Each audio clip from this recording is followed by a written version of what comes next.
बिस्मिल्लाहिर्रहमानिर्रहीम। My dear students and viewers, अस्सलाम वालेकुम।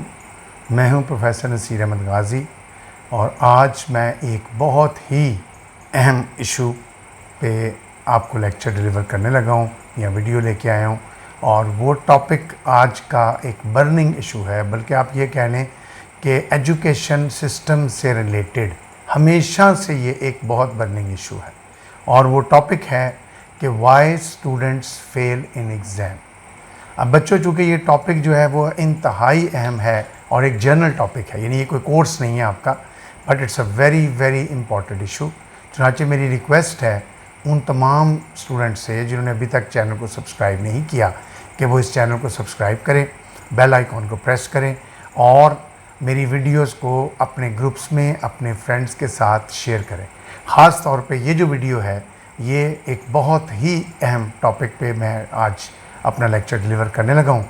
और ये जो टॉपिक है ये हर ज़माने में बहुत अहम रहा है, इसको हम कभी भी डिनाई नहीं कर सकते, क्योंकि सबसे बड़ी चीज़ है हम तालीम क्यों हासिल करते हैं, हम किस मकसद के लिए हासिल करते हैं। तो इस टॉपिक को मैं कम से कम इसकी 2 से 3 वीडियोस बनाऊंगा, इसके पार्ट्स बनाऊंगा, part A, part B, part C, क्योंकि मैं इसको हैज़र्डली जल्दबाजी में भागना नहीं चाहता। और जैसे आपको मेरे स्टाइल ऑफ टीचिंग का पता है कि मैं पहले पॉइंट्स लिखे होते हैं, इसके भी मैंने सारे पहले पॉइंट्स बनाए हैं, रिसर्च की है और उन पॉइंट्स को अपनी जो नॉलेज है 30 इयर्स एक्सपीरियंस वो इसके अंदर ऐड किया है। और इसको मैंने 3 हिस्सों में तकसीम किया है या 3 पर्सपेक्टिव्स में मैंने डिस्कस करना है। सबसे पहली चीज़ है कि व्हाट इज़ फेलियर, कि हम ये देखेंगे कि फेलियर क्या है, ठीक है। फिर रीजंस ऑफ फेलियर। नंबर 2 पे हम डिस्कस करेंगे कि व्हाट आर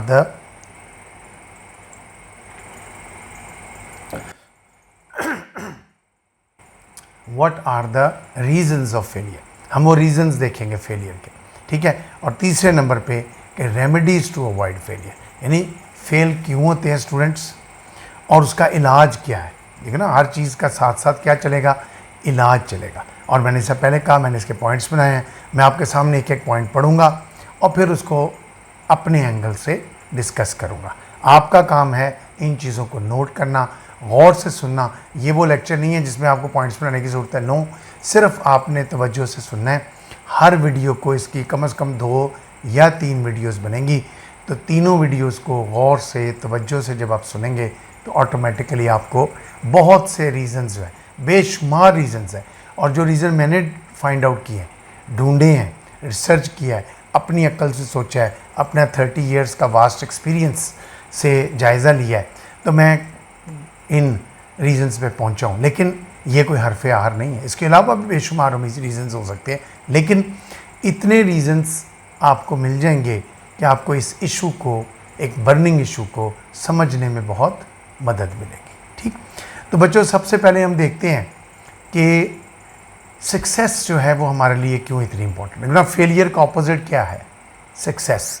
सक्सेस इंसान की ज़िंदगी के लिए क्यों इतनी अहम चीज़ है, तो उसकी सबसे बड़ी वजह ये है कि सक्सेस हमारे लिए एक इंस्पिरेशन का बायस बनती है, हमारे लिए एक बूस्ट अप करने का बायस बनती है, हमें बूस्ट अप करती है। जब आप कामयाब होते हैं तो आप और ज़्यादा कुछ नया करने का आपके अंदर जज्बा पैदा होता है। आप स्कूल में थे और जैसे मैंने ये भी ज़हन में रखें कि ये जो वीडियोज़ हैं ये स्कूल के स्टूडेंट्स के लिए भी हैं, ये कॉलेज के स्टूडेंट्स के लिए भी हैं, ये यूनिवर्सिटी के स्टूडेंट्स के लिए भी। इसका मतलब हमने कहा वाई स्टूडेंट्स फेल इन एग्ज़ाम्स, तो एग्ज़ाम्स तो स्कूल्स के भी होते हैं, कॉलेजेस के भी होते हैं और यूनिवर्सिटी, लेकिन ज़्यादा फोकस जो है मेरा वो कॉलेजेस और यूनिवर्सिटीज़ पे होगा।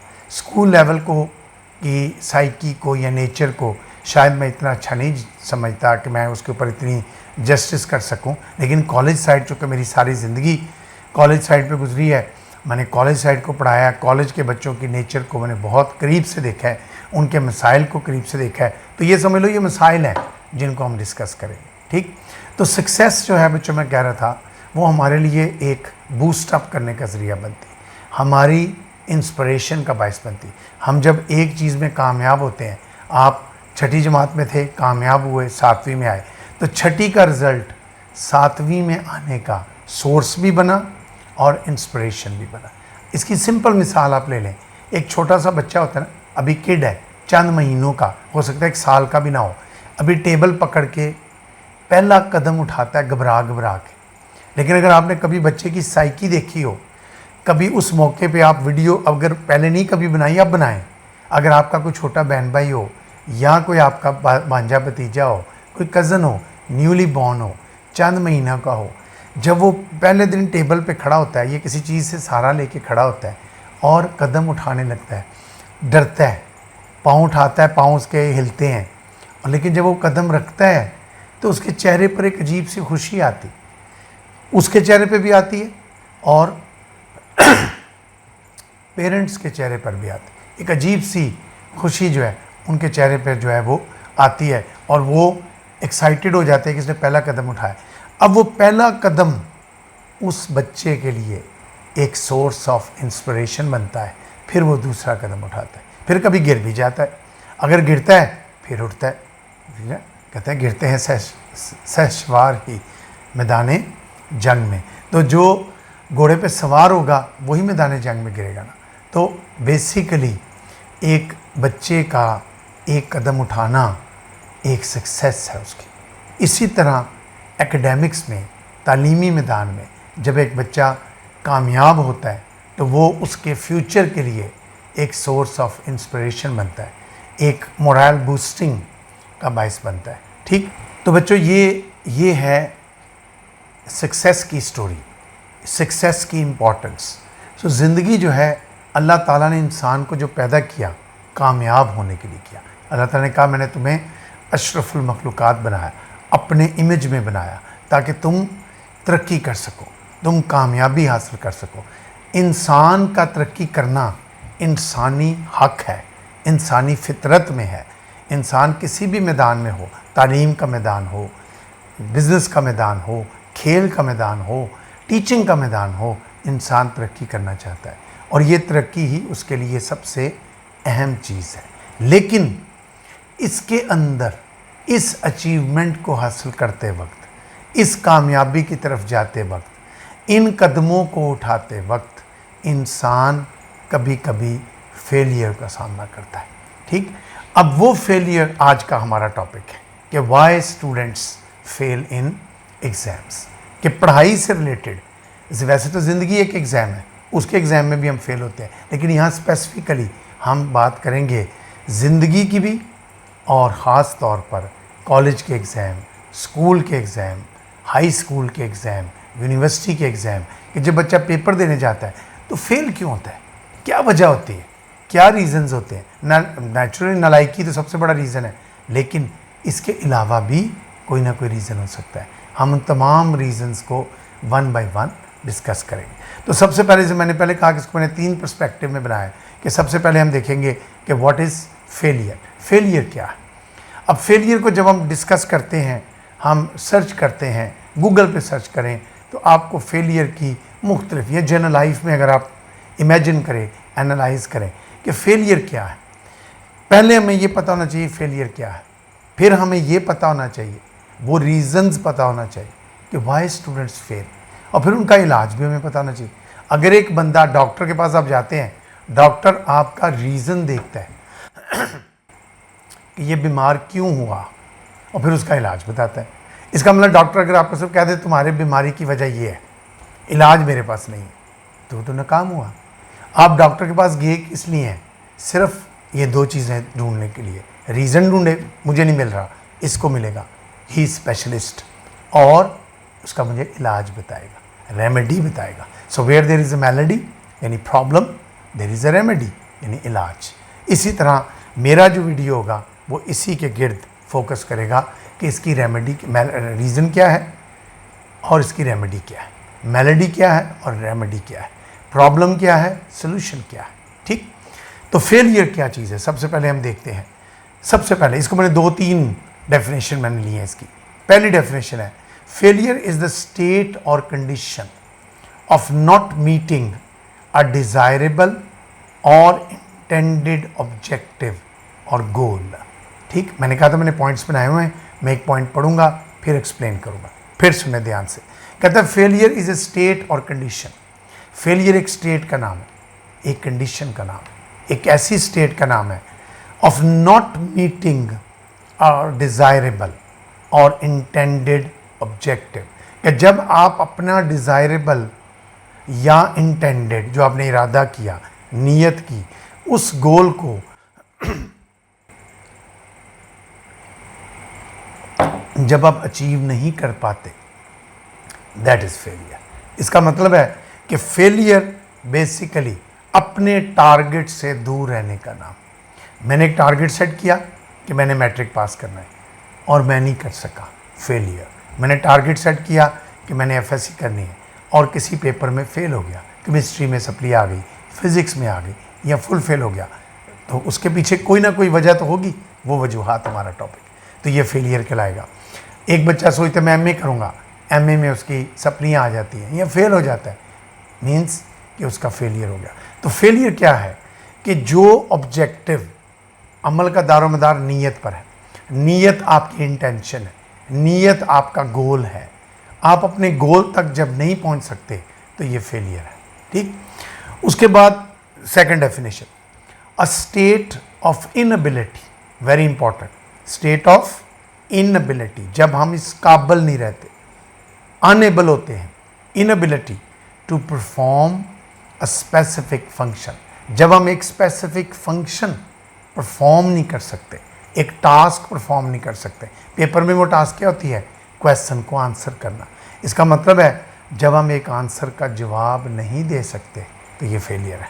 ठीक, इसका मतलब है specific function under specific condition, यानी मीन्स एक ख़ास कंडीशन में जब हम एक चीज़ को हासिल नहीं कर सकते, एक गोल को अचीव नहीं कर सकते, तो मीन्स कि इट्स एन इनएबिलिटी, हम इस काबिल हैं। और इनएबिलिटी क्यों है, वो रीज़न है। ठीक, सो इट मीन्स फेलियर क्या है कि जब मैं ये चीज़, फर्क ग्लास उठाना है, मैं इसको उठाने में कासर हूँ, मैं नहीं उठा सकता, दिस इज़ फेलियर। क्यों नहीं उठा सकता, दिस इज़ रीज़न। कैसे उठाऊंगा, दिस इज़ रेमेडी। ठीक, तीसरी definition, non performance of something required और एक्सपेक्टेड, जब हम परफॉर्म नहीं कर पाते किस चीज़ से, जो हमसे रिक्वायर्ड होता है या एक्सपेक्टेड होता है। ये मिलती जुलती डेफिनेशन है। देखो, इसे मैंने बार बार आपको कहता हूँ, मैं कभी हवाई बातें नहीं करता, मैं रिसर्च करता हूँ, पॉइंट्स बनाता हूँ, उसके ऊपर लेक्चर देता हूँ। ठीक है, इसलिए आप कभी नहीं मुझे देखेंगे, हाँ उससे रिलेटेड मैं चाहे 10 बातें बात से करूँ, लेकिन उससे रिलेटेड होंगी। ठीक, सो समथिंग रिक्वायर्ड और एक्सपेक्टेड, कि जो आपसे रिक्वायर्ड है, पेपर में आपसे क्या रिक्वायर्ड है कि ये क्वेश्चन आपको दिए गए सिलेबस में से, इनको अटैम्प्ट करो और करेक्टली अटैम्प्ट करो। अगर आप करेक्टली अटैम्प्ट कर रहे हैं, यू आर सक्सेसफुल, नहीं कर रहे, यू आर फेलियर। ठीक, so attempt expected from the students at a particular level. और फिर जब हमने कहा एट ए पर्टिकुलर लेवल, तो क्या हर लेवल पे एक एक्सपेक्टेशन होती है? नो, छोटी क्लासों की छोटी एक्सपेक्टेशन, बड़ी क्लासों की बड़ी एक्सपेक्टेशन। सो साबित हुआ कि फेलियर जो है आसान ज़बान में क्या है, जब आप किसी गोल को अचीव करने से कासिर रहते हैं, नाकाम रहते हैं, you are unable to do it because of certain reasons, because of certain factors. ये कभी नहीं होगा अगर एक बच्चा फेल हो गया, पूछे क्यों फेल हुआ, तो क्या पता नहीं क्यों फेल हो गया? No, there is a reason behind it. Nothing in this world is without a reason. So now we come to two. So ये डेफिनेशन थी। अब हम आ जाते हैं अगली हेडिंग पे, और अगली हेडिंग है reasons of failure and their remedies. कि रीजंस क्या है फेलियर? बेशुमार रीजंस है बच्चों। अगर हम गिनते चले जाएं तो मैं शायद 10 वीडियोस बना दूं और रीजंस ख़त्म ना हो। लेकिन कुछ रीजंस होते हैं बड़े ऑथेंटिक, बहुत इम्पॉर्टेंट, बहुत लॉजिकल। ठीक, इनमें अगर किसी पॉइंट की समझ ना आए, आप मुझे फिर ऑडियो मैसेज करें, नीचे कमेंट्स में अपने क्वेरीज लिखा करें, मुझे बड़ी खुशी होती है। कमेंट्स में ज़रूरी नहीं कि आप हमेशा तारीफ़ ही करें, कमेंट्स में अपने पॉइंट ऑफ व्यू लिखा करें, कमेंट्स में अपनी राय दिया करें, अपनी तरफ से कोई पॉइंट में आप सजेशंस दिया करें, टॉपिक्स बताया करें मुझे कमेंट्स में कि सर ये टॉपिक है, इसके ऊपर वीडियो बनाएं। मैं इंशाल्लाह कोशिश करूँगा आपका दिया हुआ हर टॉपिक जो एजुकेशन से रिलेटेड हो या स्टूडेंट से जनरली रिलेटेड हो, मैं उसके ऊपर वीडियो बनाऊँगा। ठीक, और पूछते भी हैं, कई स्टूडेंट कहते हैं फलाने टॉपिक, उसे एक स्टूडेंट कहा था सर पंक्चुएशन पे वीडियो बनाएं। मैंने कहा इंशाल्लाह जल्द बनाऊँगा, क्योंकि लैंग्वेज का तो अभी बड़ा सफ़र है। अभी तो हम कॉमन एरर्स कर रहे हैं, आपको पता ही है पिछली वीडियो तक, लेकिन ये जनरल वीडियोज़ हैं। ठीक, ये ABC पार्ट जो होगा ये जनरल वीडियोज़ होंगे। अब हम आ जाते हैं कि रीज़न्स क्या है। सबसे पहला reason first basic and very very important reason of failure of students क्या है? Lack of responsibility. सबसे पहले मैं टाइटल बोलूँगा, उसको डिस्कस करूँगा, फिर पॉइंट्स पढ़ूँगा। देखो लफ्ज़ ही सेल्फ एक्सप्लेनेटरी। रिस्पॉन्सिबिलिटी, जिम्मेदारी, कोई भी दुनिया का काम है वो आपकी जिम्मेदारी है। मैं अगर टीचर हूँ तो मेरी कुछ रिस्पॉन्सिबिलिटीज़ हैं, वरना मैं टीचर नहीं हूँ। किचन में काम करने वाला एक कुक है, उसकी रिस्पॉन्सिबिलिटीज़ है। स्वीपर की अलग रिस्पॉन्सिबिलिटीज़ है। इसी तरह स्टूडेंट्स की भी कुछ रिस्पॉन्सिबिलिटीज़ है। जब हम वो रिस्पॉन्सिबिलिटीज़ पूरी करते हैं, मतलब टीचिंग की रिस्पॉन्सिबिलिटीज़ मैं अगर पूरी करूँगा तो I will be A successful teacher, otherwise I would be A failure. इसी तरह अगर एक स्टूडेंट अपनी रिस्पॉन्सिबिलिटीज़ पूरी करे तो he would be A successful student. So responsibility जो है, sense of responsibility is a की टू सक्सेस। आपने अगर कामयाब होना है तो आपके अंदर सेंस ऑफ रिस्पॉन्सिबिलिटी होना बहुत ज़रूरी। सो सबसे पहला रीज़न क्या हुआ? Lack of responsibility. अब उसमें क्या क्या है? ठीक, पहली चीज़ है number 1, students are not ready to own responsibility. Reason of failure, क्यों फेल होते हैं? कहते हैं उनके अंदर डिज़ायर ही नहीं पैदा होती, वो तैयार ही नहीं जिम्मेदारी को लाने के लिए। वो चाहते हैं हम कुछ ना करें और कामयाब हो जाए। नहीं, ऐसे नहीं होता। और बच्चा छोटा सा खुद कदम जब तक उठाएगा नहीं, चल नहीं सकता। माँ बाप कदम उठवा कर नहीं चल सकते। हाँ, माँ बाप उंगली पकड़ सकते हैं। माँ बाप देखो ना, बच्चा जब चलना शुरू हो जाता है फिर बाप आता है या माँ आती है, उन 2 उंगलियाँ पकड़ता है और बच्चा कदम उठाता है। नीचे से कदम नहीं बाप उठाता, कदम खुद उठाता है। उंगली रहनुमाई है, कदम उठाना विल है, कदम उठाना रिस्पॉन्सिबिलिटी है। सो सबसे पहली रीज़न फेलियर की क्या है? लैक ऑफ रिस्पॉन्सिबिलिटी, कि स्टूडेंट्स आर नॉट रेडी। अब आप जब तैयार ही नहीं अपनी जिम्मेदारी लेने को, आप फिर क्या करेंगे? आपके अंदर फॉल्ट्स आएंगे, आप एक सेंस ऑफ रिस्पॉन्सिबिलिटी से आरी हो जाएंगे और नतीजा क्या होगा? आप काम नहीं ठीक कर सके। जब आप काम ठीक नहीं करेंगे आप फेल हो जाएंगे। सो इसका मतलब इसकी रेमेडी भी फिर यही होगी ना, जो आपकी मेलोडी है उसका तोड़ आपकी रेमेडी है। ठीक, उसके बाद नंबर 2 है, those who do not have sense of responsibility they don't take their study serious. पर जिनके अंदर ये सेंस ही नहीं है रिस्पॉन्सिबिलिटी की, वो अपनी स्टडीज़ को कभी सीरियस लेते ही नहीं, पढ़ाई को कभी सीरियस लेते ही नहीं। इसका मतलब क्या होगा कि वो पढ़ाई सीरियस नहीं, जब उनके अंदर ही नहीं एक बच्चे के अंदर जिम्मेदारी का एहसास ही नहीं, तो वो पढ़ाई कैसे करेगा? नहीं करेगा, दिलचस्पी नहीं लेगा। पढ़ाई के टाइम आएगा वो कुछ और करने लग जाएगा, कोई और एक्टिविटीज़ करने लग जाएगा, पढ़ाई नहीं करेगा, बहानेबाजी करेगा। ठीक है, बहाने सो जाएगा। यानी इसका मतलब क्या है कि जो उसकी, देखो मैं मरे कॉलेज में पढ़ाता हूँ ना, मरे कॉलेज का मोटो है फर्स्ट थिंग्स फर्स्ट। क्या मतलब हुआ कि जो काम सबसे पहले करना है वो पहले करो। जो अल्लाह ताला ने आप पे जिम्मेदारी, जो तालीमी इदारे ने जिम्मेदारी डाली वो पूरी करो। और तालीमी इदारे की जिम्मेदारी है तालीम। टीचर का काम है गाइड करना, टीचर का काम है इल्म देना, किताब का काम है इल्म देना, आपका काम है उस इल्म को हज़म करना, जिम्मेदारी के साथ उसको पढ़ना, जिम्मेदारी के साथ उसको तैयार करना और पेपर वाले दिन फिर उसको परफॉर्म करना। जब ये जिम्मेदारी नहीं होगी तो फेल होंगे। ठीक, फिर दे जस्ट मेक, तीसरा, they just make excuses and have complaints. कहता है नालायक बच्चों की आदत होती, दे जस्ट मेक एक्सक्यूजेज, उनका काम है एक्सक्यूजेज पे बहानेबाजी, बहाने बनाना, excuses and have complain about system, system के बारे में कंप्लेन। और नहीं जी टीचर नहीं अच्छा जी, सहूलतें नहीं अच्छी जी, निज़ाम नहीं अच्छा जी, कोर्स बड़ा मुश्किल है जी, पेपर आउट ऑफ कोर्स आ गया, कंप्लेंट्स और लेम एक्सक्यूजेस। एक भी कंप्लेन जेन्युइन नहीं होगी। कभी जेन्युइन भी हो सकती है, लेकिन मेजॉरिटी में नहीं होती। सो कंप्लेन अबाउट सिस्टम, सिस्टम के बारे में कंप्लेन करेंगे, टीचर्स और other things, other similar things. या कभी कह देंगे कोर्स नहीं ठीक था, कभी कह देंगे टाइम नहीं मिला, कभी आजकल के ज़माने में कह देंगे जी कोरोना की वजह से जी ऑनलाइन क्लासेस थी और हमसे ऑनलाइन पढ़ा नहीं गया। बेशुमार वजूहात, बेशुमार बहाने, बेशुमार एक्सक्यूजेस, वजह एक ही, वजह क्या है? Lack of responsibility. यानी इन सारी बातों का निचोड़ यही है, जिम्मेदारी का एहसास नहीं। हल क्या अब इसका? रेमेडी क्या है इसकी? रेमेडी ये है, student should acquire a sense of responsibility. देखो, जो मसला होगा वही इलाज होगा। मसला है झूठ बोलता है, इलाज क्या है? झूठ बोलना बंद करें। मसला है वॉक नहीं करता, बीमार रहता है, हल क्या है? वॉक करें, ठीक हो जाएगा। तो जो मसला होगा बच्चों, हल भी उसका वही है कि आपके अंदर सेंस ऑफ रिस्पॉन्सिबिलिटी नहीं है तो उसके अंदर पैदा करो, ठीक। Number 1। Number 2, parents and teachers should make them realise the importance of study and exams in life. कि ये जो सेंस ऑफ रिस्पॉन्सिबिलिटी वो लैक कर रहे हैं,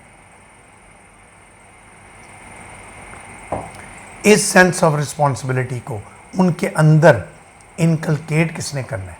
पेरेंट्स ने, टीचर्स। पेरेंट्स घर में बच्चों को ये एहसास दिलाएं पढ़ाई कितनी अहम है, तालीम कितनी अहम है। नबी पाक सल्लल्लाहु अलैहि वसल्लम के कॉल को उनके सामने पेश करें कि इल्म हासिल करो चाहे तुम्हें चीन भी जाना पड़े, ठीक। जब इल्म हासिल करने के लिए चीन भी जा सकते हैं, चीन में कौन सा मस्जिद था? चीन में कोई इस्लाम तो नहीं था उस वक्त जब नबी पाक ने कहा था। मतलब ये था कि इल्म हासिल करो, दुनिया का इल्म उतना ही अहम है जितना दीन का इल्म है। ये कोई अलग अलग नहीं है। दुनिया का निज़ाम चलाने के लिए दुनिया के इल्म की ज़रूरत है। दीन, 5 वक्त का नमाजी डॉक्टर नहीं हो सकता, लेकिन डॉक्टर को 5 वक्त का नमाजी होना चाहिए। कि एक बंदा 5 वक्त नमाज़ पढ़ता रहे और डॉक्टर हो जाए, नहीं हो सकता। लेकिन जो डॉक्टर हो वो 5 वक्त की नमाज़ पढ़े तो उसकी दुनिया भी संवर गई, उसकी आखिरत भी संवर गई। तो ये बहुत इम्पॉर्टेंट एक पहलू है। सो पेरेंट्स जो है इनकी रिस्पॉन्सिबिलिटी और टीचर्स की रिस्पॉन्सिबिलिटी है। लेकिन सबसे पहले बच्चे के अंदर देखो, आपके अंदर एक इंसान है, ईगो है आपकी, अना है आपकी, और ये अना आपका फ़ख्र है, ये अना आपका गरूर है। इस गरूर को, इस फ़ख्र को कभी गिरने मत दे, और ना गिरने के लिए अपने अंदर क्या पैदा करें? Sense of responsibility. So that is the first basic reason. मैंने कहा था बेशुमार रीज़न्स होंगे, हमने चंद लिए हैं, चंद भी नहीं है, 20 के करीब है जो रीज़न्स हम देखेंगे। और उनके आगे फिर हर एक के देखो ना 4-4, 5-5 पॉइंट, तो 100 पॉइंट तो हो गया, 100 बातें तो हो गई, 100 बातें थोड़ी हैं। इन्हीं पर ही अमल कर लें, इन्हीं को ही हम समझ लें। और फिर ख़ास तौर पे I am addressing the teachers. मैंने आपको कहा था मेरी वीडियोस जो हैं जर्नल वीडियोस हों, एजुकेशन से रिलेटेड हो, स्टूडेंट के साथ साथ टीचर्स के लिए। टीचर्स इनको ध्यान से सुनें और अपने बच्चों के अंदर कोशिश करें वो चीज़ें इनकलकेट करें। वो लैक ऑफ रिस्पॉन्सिबिलिटी अगर हैं उनके अंदर रिस्पॉन्सिबिलिटी पैदा करें। So it's the role of the teacher, it's the role of the parents. First से सबसे पहला उस्ताद माँ की लैप होती, उसके बाद टीचर आता है। माँ की responsibility, a good mother can give a good generation, so it's the role of a mother. उसके बाद आ जाते हैं हम पॉइंट नंबर 2 पे, यानी रीज़न नंबर 2 पे। Another very very important reason, हर रीज़न बहुत इंपॉर्टेंट, वो है poor time management. Time management की देखिए, टाइम जिसको अवेल नहीं किया, जिस बच्चे ने वक्त की कदर नहीं की, वक्त ने कभी उसकी कदर नहीं करनी। बल्कि जिस इंसान ने वक्त की कदर नहीं की, वक्त ने कभी उसकी कदर नहीं करनी। वक्त कभी एक से ऐसा नहीं होता, इंसान है जिसने वक्त की कदर करनी, ठीक है। मैंने आगे भी ये मिसरा बोला था कि मेरी एक नज़म है, उसका ये शेर है कि दिस टाइम में नेवर कम अगेन। ये वक्त कभी दोबारा नहीं आएगा, जो गुज़र गया, जो लम्हा गुज़र गया वापस नहीं आएगा। दिस टाइम में never come again, make use of it as it remain. जितना अरसा वो है, मैं इस वक्त बैठा हूँ ना, इस वक्त को अगर मैं यूटिलाइज़ कर लूँगा तो अपनी आने वाली नस्लों के लिए कुछ अच्छा कह जाऊँगा। लेकिन मैं अगर यही वक्त ज़ाया कर दूँ अपना इधर उधर में, ठीक। सो time management very very important factor and a very important reason. ठीक, टू मैनी इंगेजमेंट्स, इसकी दूसरी हेडिंग मैंने बनाई है टू मैनी इंगेजमेंट्स, कि टाइम मैनेजमेंट क्यों नहीं हो रहा, क्योंकि बहुत सी इंगेजमेंट्स में इन्वॉल्व। और जब बहुत टाइम नहीं मिल रहा जी, फलानी यार टाइम निकलता ही नहीं, और फलाना काम नहीं किया, टाइम ही नहीं निकलता। इनमें टाइम क्यों नहीं निकलता? टाइम निकालना पड़ता है। टाइम कभी नहीं निकला, टाइम कभी किसी के लिए नहीं रुका, हमने उसके लिए रुकना है, हमने उसके लिए टाइम निकालना है। ठीक, सो याद रखो, time management is a key issue and big reason. If you are not able to, poor time management होगी, टाइम को प्रॉपर तरीके से मैनेज नहीं कर पाएंगे, तो रिजल्ट उसका ये होगा, then you will fail in the exam. So इसमें सबसे पहला पॉइंट है, a stitch in time saves 9। बड़ा मशहूर मुहावरा है कि स्टिच इन टाइम, अगर एक स्टिच जो है आपने वक्त पे लगा दिया है, इट विल सेव 9। ठीक, तो मैं क्या कह रहा था, अ स्टिच इन टाइम सेव्स 9। क्या मतलब हुआ इसका, कि अगर हम एक सही वक्त पर एक स्टिच लगा लेते हैं, एक टांका लगा लेते हैं, तो अगर वो एक टांका टूटा है और उसी वक्त जोड़ लें, तो कल को 9 टांके जोड़ने से बच जाएंगे। वरना एक टूटेगा, फिर वो 2 हो जाएंगे, फिर वो 3 हो जाएंगे। पहले एक ईंट टूटती है, फिर 2 टूटती हैं, फिर 3 टूटती है, और फिर एक वक्त आता है पूरी दीवार गिर जाती। So when you are very conscious about time, क्या बहुत कॉन्शियस है कि टाइम को हमने ज़ाया नहीं होने देना, टाइम को अपने यूटिलाइज करना है properly, you will always be on the success side, failure नहीं होगा। So effective time management is crucial for every student, कि जो टाइम मैनेजमेंट है हर बच्चे के लिए बड़ी क्रूशल है, स्टूडेंट के लिए सबसे ज़्यादा। इसलिए देखो ना, कॉलेज बनता है, कॉलेज की पढ़ाई होती है, टाइम टेबल बनता है, पहला पीरियड ये होगा, दूसरा ऐसे होगा, तीसरा ऐसे होगा, चौथा ऐसे होगा, यानी एक टाइम सिस्टम बनता है, टाइम मैनेजमेंट का एक सिस्टम बनता है उसको। So basically effective time management is crucial for every student to balance all the responsibilities, कि जितनी भी रिस्पॉन्सिबिलिटीज़ है उसकी, उनको बैलेंस करने के लिए टाइम को मैनेज करना पड़ता है। देखो, एक डे जो है वो डिफरेंट एक्टिविटीज़ का मजमूआ है, it's a combination of so many activities. मसलन मिसाल के तौर पे स्टडी को आपने टाइम देना है, होमवर्क को आपने टाइम देना है, फैमिली को आपने टाइम देना है, सोशल टाइम है, लोगों के पास जाना है, दोस्तों को मिलना है, रिश्तेदारों को मिलना है, एंड मच मोर। कई ऐसी चीज़ें हैं जहाँ आपको वक्त देना पड़ता है।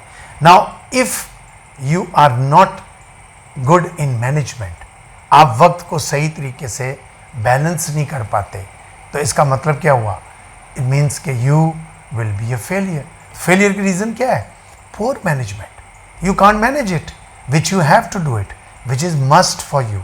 आप दिल चाहे ना चाहे करना पड़ता है। जैसे मैंने कहा ना, वक्त निकाल, अगर यार मेरे तरफ तो आए नहीं, यार वक्त नहीं मिला, वक्त मिलता नहीं है, वक्त निकालना पड़ता है हर काम के लिए, बैलेंस। और जो बच्चा अपनी पढ़ाई में एक टाइम टेबल, मैं अक्सर बच्चों को जो पढ़ाता हूँ, मैं उनको यही कहता था कि आप लोग क्लास में, कि आप लोग घर जाएं, एक टाइम टेबल बनाएं, और उस टाइम में कोशिश करें कि अगर आपके 3 पेपर हैं, BS में अक्सर होता है first 3 days 3 paper, last 3 days, तो आप 3 पेपर को रोज़ ज़रूर पढ़ें, फिर लास्ट 3 डेज़ में उन 3 को ज़रूर पढ़ें, थोड़ा थोड़ा पढ़ें, घंटा ही पढ़ें।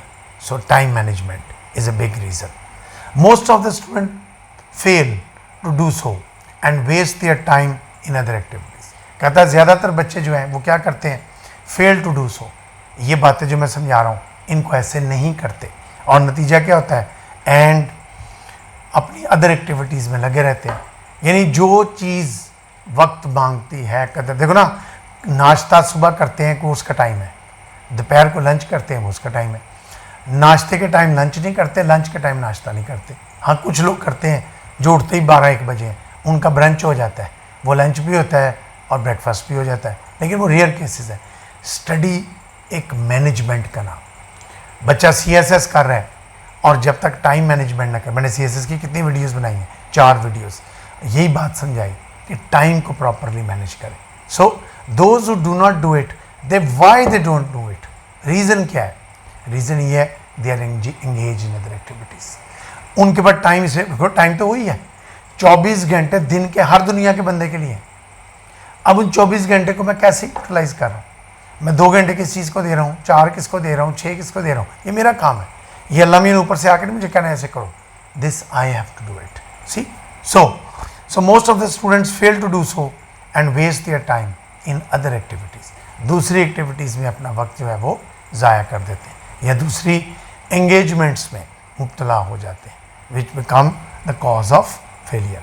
That causes failure in test और एग्जामिनेशन। कहता है यही चीज़ उनके फेलियर का बायस बनती है, टेस्ट में भी और एग्जामिनेशन।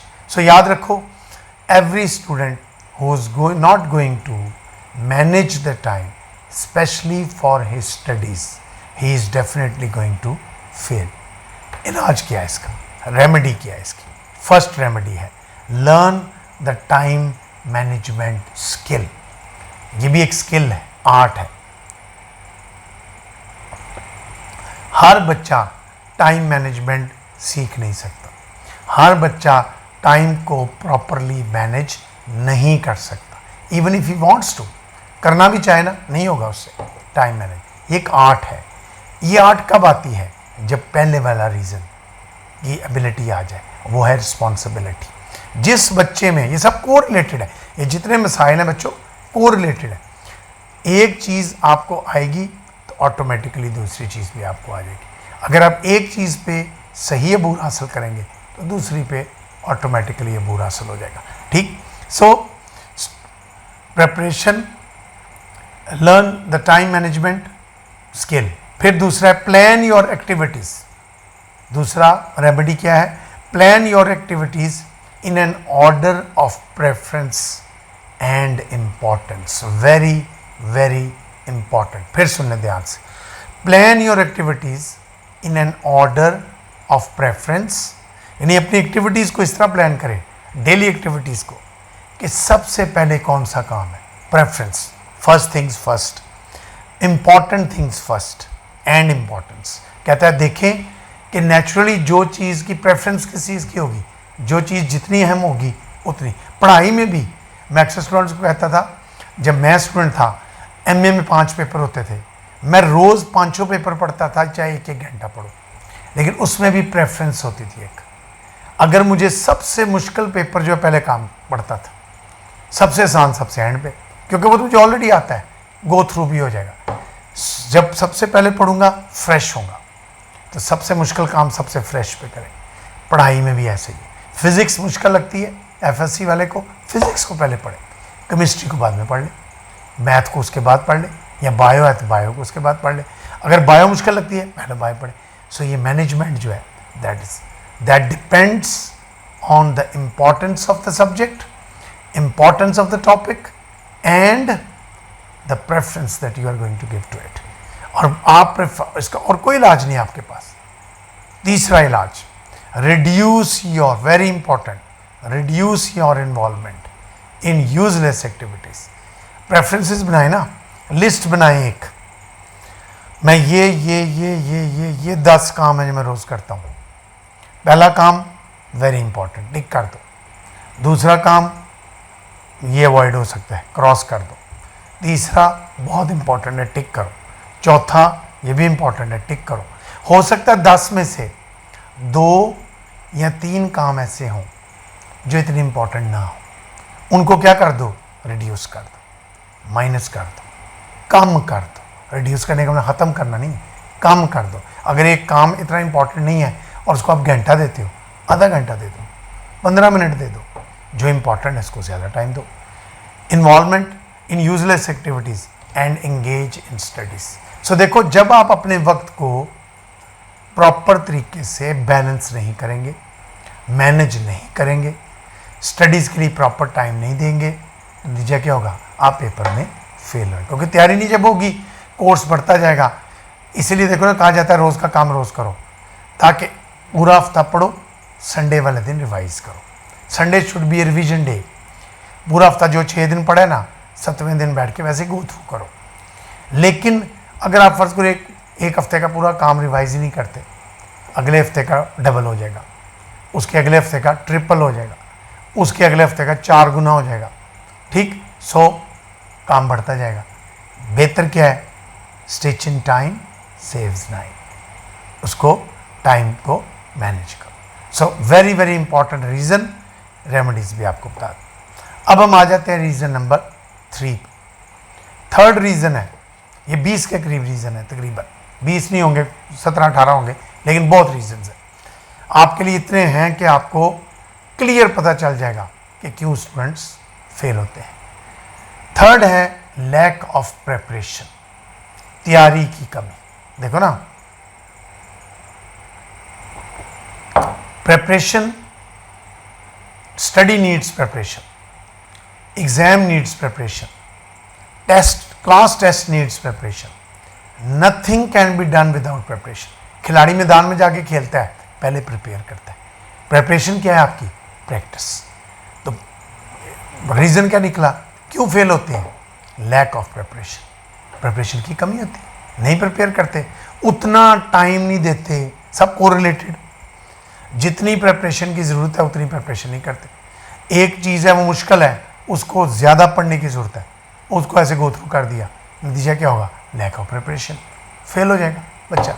ठीक, so lack of preparation is the key to success, sorry, preparation is the key to success. इसका मतलब क्या हो गया कि अगर आप प्रिपेयर करते हो सही, ये कामयाबी की चाबी है आपके पास। सो चाबी क्या हुई, प्रिपरेशन। उसका नुकसान क्या हुआ, लैक ऑफ प्रिपरेशन। चाबी खोएगी कब, लैक ऑफ प्रिपरेशन। कामयाबी फेलियर में कब बदलेगी, lack of preparation. So preparation is the key to success. ये बच्चे को पता होना चाहिए, और पता है, ये चीज़ें सब पता है बच्चों को, लेकिन केयरलेस एटीट्यूड, रवैयों की कमी, ये आगे आएंगे, सब पॉइंट्स आएंगे। आपके सोच में जितने होंगे इंशाल्लाह वो सारे आएंगे, और जो नहीं आएगा माजरत पहले से, क्योंकि मैं को अकले कुल तो है नहीं।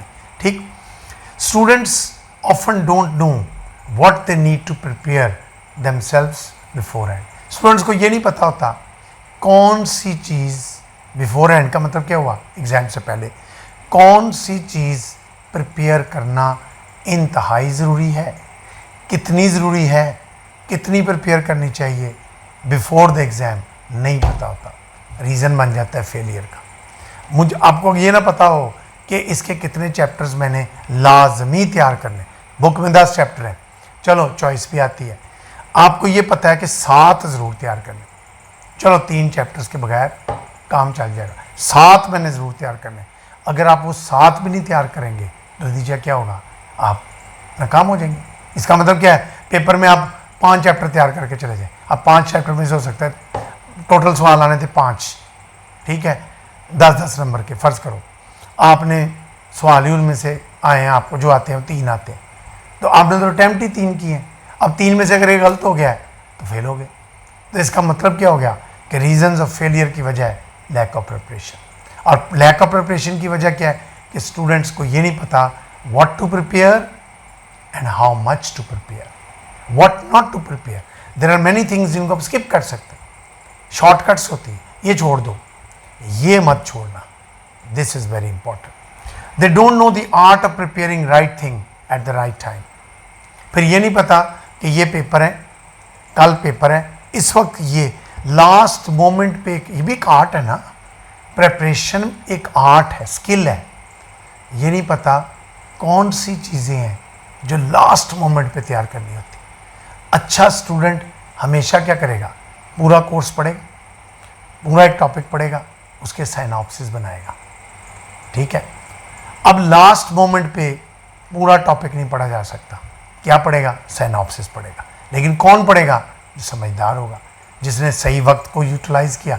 अब वो जो जिसने ये किया वो फिर बैठ जाएगा पूरा टॉपिक लेके, टॉपिक था 6 सफ़े का, साइनॉप्सिस थे 1 पेज के, अब पूरा टॉपिक लेके बैठ जाएगा, पूरा टॉपिक टाइम ही नहीं निकलेगा, टाइम होगा ही नहीं उसके पास, टाइम की शॉर्टेज होगी, प्रेपरेशन फेल हो गई, नाकाम हो गया। जहाँ 10 चैप्टर पढ़ने थे 4 चैप्टर पढ़ के गया, फेल हो गया, क्योंकि उसने उसको मैनेज नहीं किया प्रॉपर, ठीक।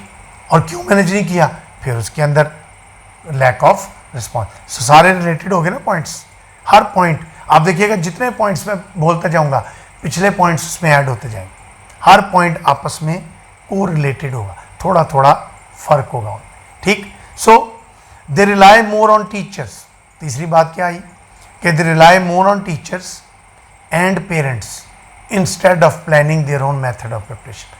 टीचर्स पे डिपेंड करेंगे, टीचर जो कहेगा वो करेगा। देखो टीचर आपको गाइड करता है, टाइम टेबल टीचर ने नहीं बना के देना। फिर सोचेंगे पेरेंट्स करेंगे, जी पेरेंट्स नहीं करते, कई पेरेंट्स हैं चले जिम्मेदार होते हैं मैंने कई पेरेंट्स देखे हैं, उनके अंदर सेंस ऑफ रिस्पॉन्सिबिलिटी बहुत होती है, वो अपने बच्चों को छोटी छोटी बातों के बारे में गाइड करते हैं। माँ खुद बैठ जाती है, टाइम टेबल बना के देती है, वॉच करती है, ये तो हो गया प्लस पॉइंट। सो बच्चे की नलायकी क्या है, खुद नहीं डिपेंड करेगा, भाई माँ पे डिपेंड। अब अगर जिसकी तो माँ ने टाइम दे दिया और जिस बेचारी अम्मी के पास टाइम ही नहीं है, वो बेचारी अपने कामों में लगी हुई है, वो उसमें बच्चे की रिस्पॉन्सिबिलिटी। फिर एज पे डिपेंड करता है, छोटी उम्र में चलो माँ पे डिपेंड कर सकते हैं, अब्बू पे कर सकते हैं। When you are grown up, जब आप कॉलेज में आ गए, मैं ज़्यादा बातें कॉलेज वालों की कर रहा हूँ, यूनिवर्सिटी में आ गए, then nobody, you are bound to self manage things, they don't manage it, ठीक है। और नतीजा क्या होता है, प्रिपरेशन ठीक नहीं करते, क्या तैयार करने, कौन से चैप्टर पढ़ने ज़रूरी हैं वो नहीं करेंगे, और जो इतने इंपॉर्टेंट नहीं होंगे उनको पढ़ना शुरू कर देंगे। अब ये कौन से इंपॉर्टेंट है कैसे पता चलता है, पुराने पेपर्स देखें, अप टू डेट पेपर्स देखें, देखिए अपनी टेक्निक खुद सीखें, मेक योर सेल्फ स्ट्रेटेजी, ठीक। सो रेमेडीज क्या है इसकी, अब आ गया इसकी रेमेडीज।